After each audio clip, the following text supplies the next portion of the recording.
Dalam nama Bapa dan Putra dan Roh Kudus. Amin.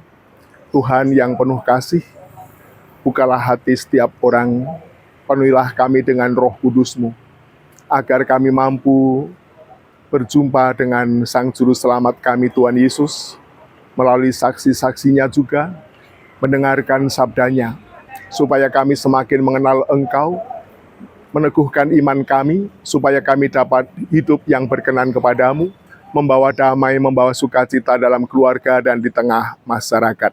Berkatilah kami semua ya Tuhan, dalam nama Bapa dan Putra dan Roh Kudus. Amin.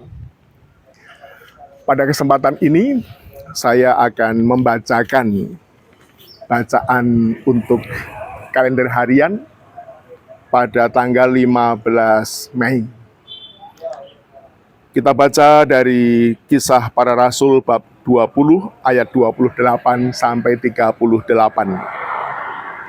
Dalam perpisahan dengan para penatua jemaat dari Efesus, Paulus berkata, "Jagalah dirimu dan jagalah seluruh kawanan, karena kamulah yang ditetapkan Roh Kudus menjadi penilai untuk menggembalakan jemaat Allah yang diperolehnya dengan darah anaknya sendiri.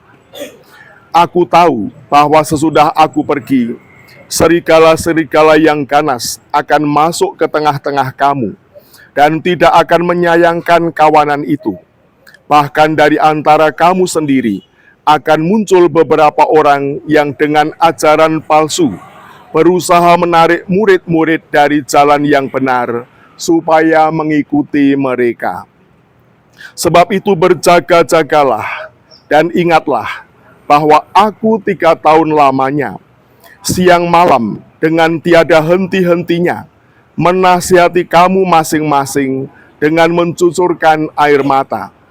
Dan sekarang aku menyerahkan kamu kepada Tuhan dan kepada firman kasih karunia-Nya yang berkuasa membangun kamu dan berkuasa pula menganugerahkan kepada kamu bagian yang ditentukan bagi semua orang yang telah dikuduskan. Perak atau emas atau pakaian tidak pernah aku ingini dari siapapun juga.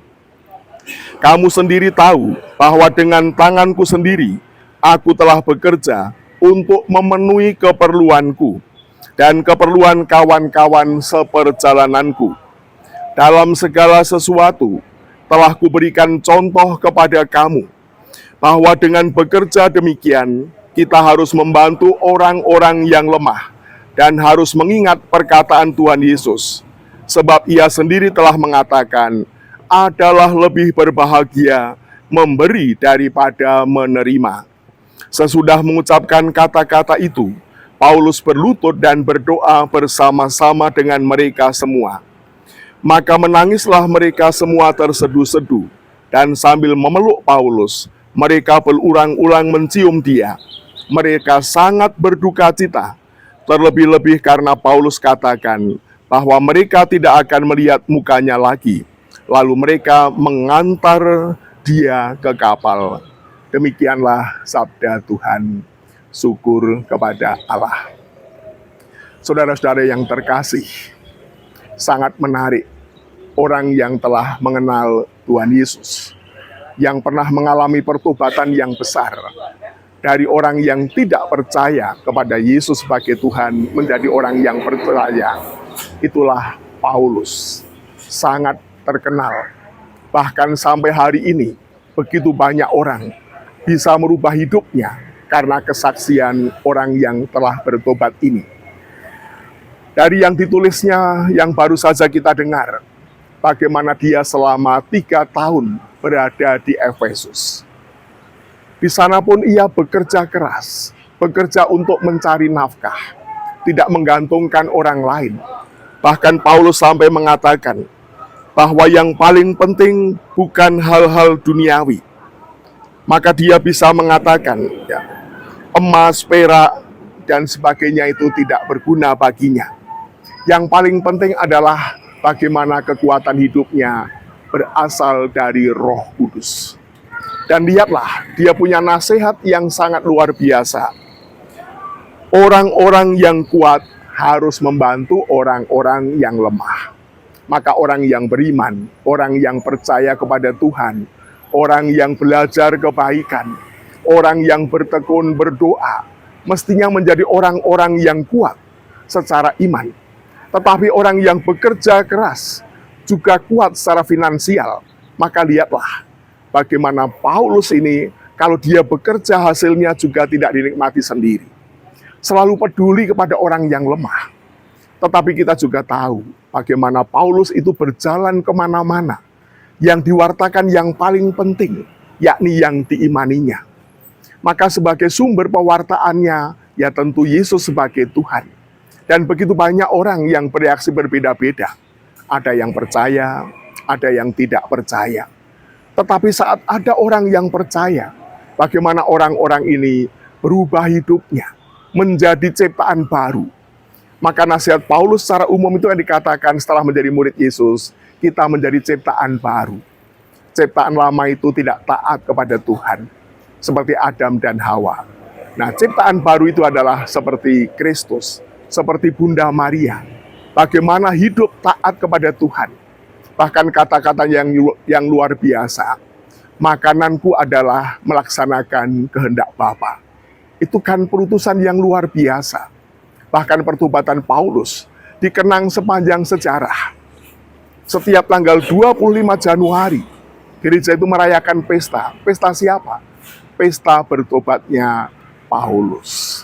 Mau mengatakan bahwa orang diberi kesempatan untuk membangun hidup yang baru.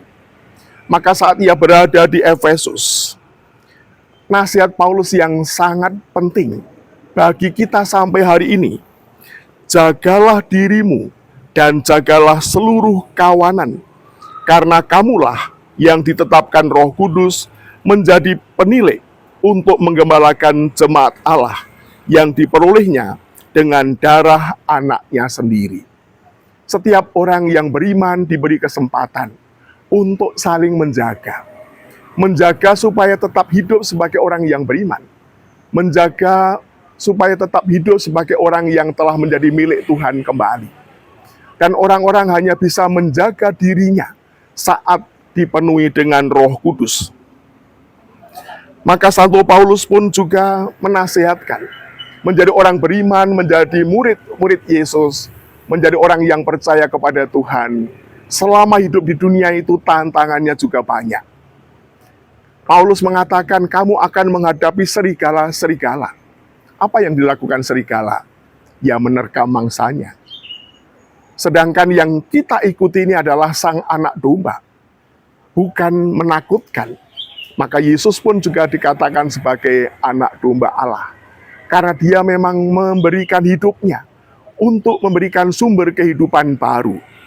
Kemudian Paulus juga mengingatkan, ada juga ajaran-ajaran palsu. Berarti orang beriman itu bisa membedakan, bisa tahu mana yang benar, mana yang palsu.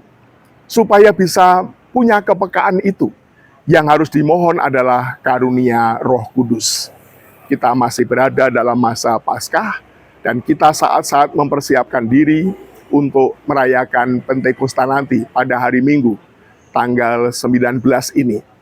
Kita semua akan dikaruniai Roh Kudus itu. Itulah karunia Tuhan, supaya setiap orang itu bisa membedakan mana ajaran yang benar, mana ajaran yang palsu.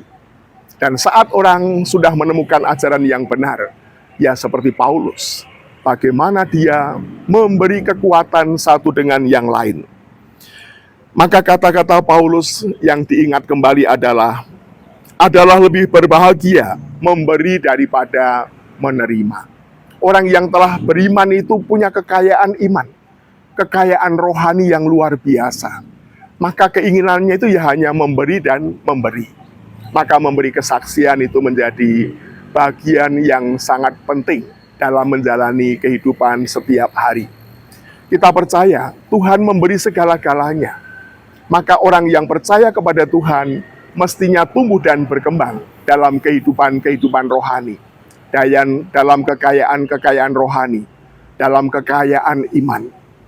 Bagaimana orang bisa mengisi batinnya, mengisi pikirannya, mengisi hidupnya mengisi keluarganya, cukup hadir, membuka diri bagi kehadiran Tuhan dengan doa sebentar, mendengarkan sabda Tuhan seperti yang baru saja saya bacakan tadi.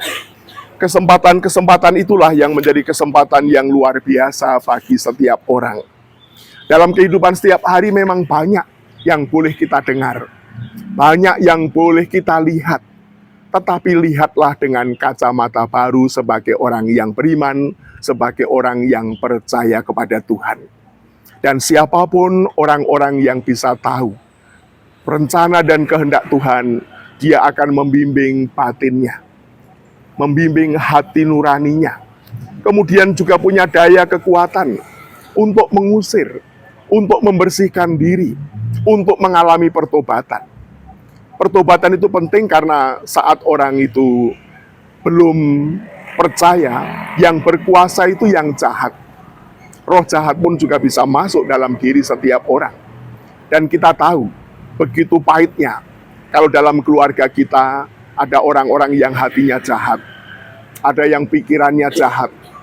Antar saudara pun bisa saling mencelakai. Antar saudara pun bisa saling membunuh. Bahkan antar saudara pun bagaimana permusuhan bisa bertahun-tahun. Maka sabda Tuhan hari ini meneguhkan kita kembali. Sebagai orang beriman, hendaklah saling memelihara satu dengan yang lain. Jadikan dirimu orang yang berharga, karena telah ditebus oleh Tuhan Yesus, yang memberikan tubuh dan darahnya, memberikan hidupnya bagi setiap orang. Anugerah ini jangan disia-siakan. Amin. Kita tutup dengan doa. Dalam Bapa dan Putra dan Roh Kudus. Amin.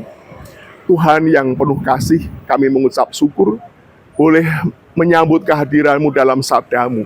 Lebih-lebih melalui kesaksian iman dari Santo Paulus. Bagaimana ia berperan dalam gereja-Mu. Maka jadikanlah kami juga orang-orang yang mengalami pertobatan.